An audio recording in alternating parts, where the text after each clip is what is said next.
A pleasure to me all at last, and welcome back to Superfoam Flying on HJN.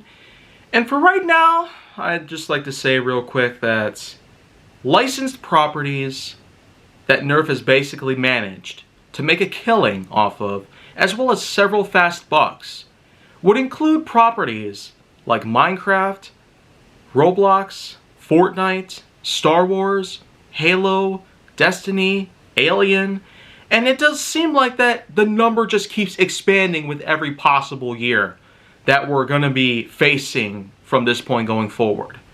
The future of Nerf becoming a big success is probably not very likely.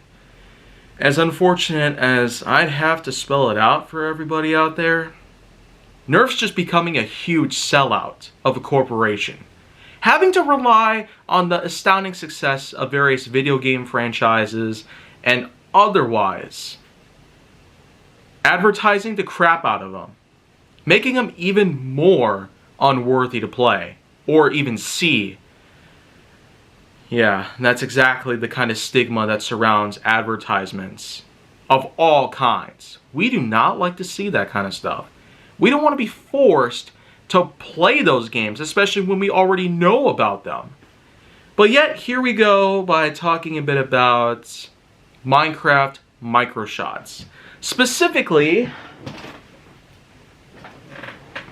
the Guardian and the Ghast. Two well-known enemies that you can fight against in the game itself. Yeah, Minecraft apparently had to license some properties of its own with the good old Mojang all over it, over to Hasbro, so they could then sell their own stuff.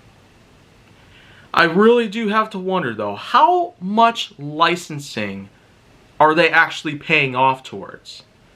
I mean, when you really consider all this stuff put together, it's just not a good sign. Nerf is spending more than they're potentially making. Spending a lot on advertising isn't always the right thing to do. You can make money off of your own property just fine, Nerf. Why would you have to sell yourself out to all these other companies? But anyways, I went ahead and became mindless enough to be able to pick up both the Minecraft Guardian and Ghast. I do like the game itself. I do like how well it has lived on all these years, even after Notch's tragic death a few years ago.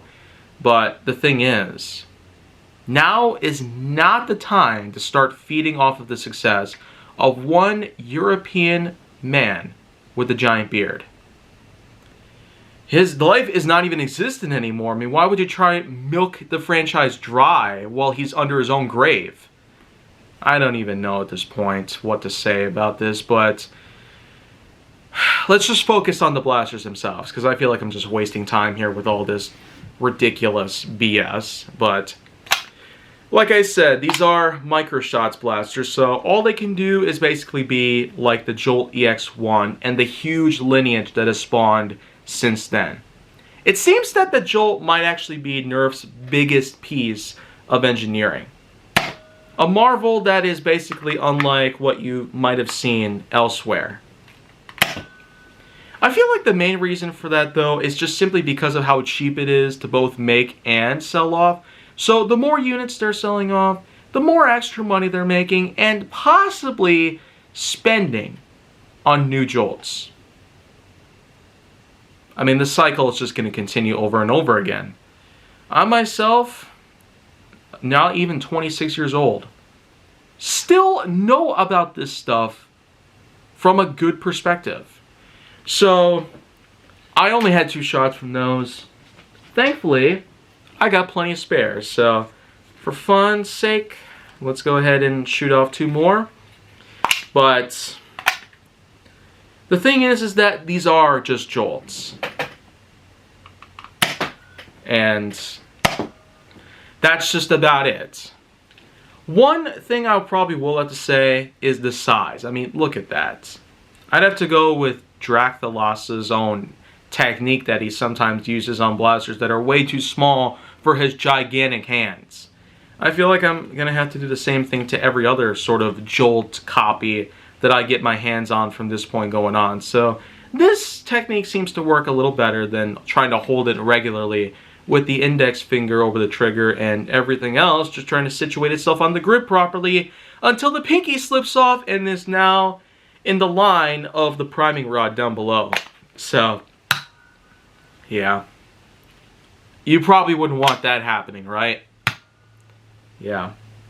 I will say it doesn't really do a whole lot to your pinky or whatnot. It doesn't cause any pain of any sorts, unlike a good handful of blasters I've talked about in the past. So that's probably one good thing I can highlight about that. In case that problem ever happens to you, yeah, you don't want any lost pinkies on certain blasters. Toys that can actually hurt you. So otherwise, there's not really much else left to say about either of these. It's pretty much what you think of them. Jolt reskins modeled after certain Minecraft enemies, or spawns, depending on what you might call them, from the game Minecraft. And I played the game a lot. I have had it on Gaming with Kaiju Force Neo almost the whole entire time that the series has been around. 8 years and counting. That's amazing, if I say so myself. But anyways, if you want to see more, go down to my channel. Then make sure that you like, subscribe, comment, follow me on social media, and stay on the Hollywood side.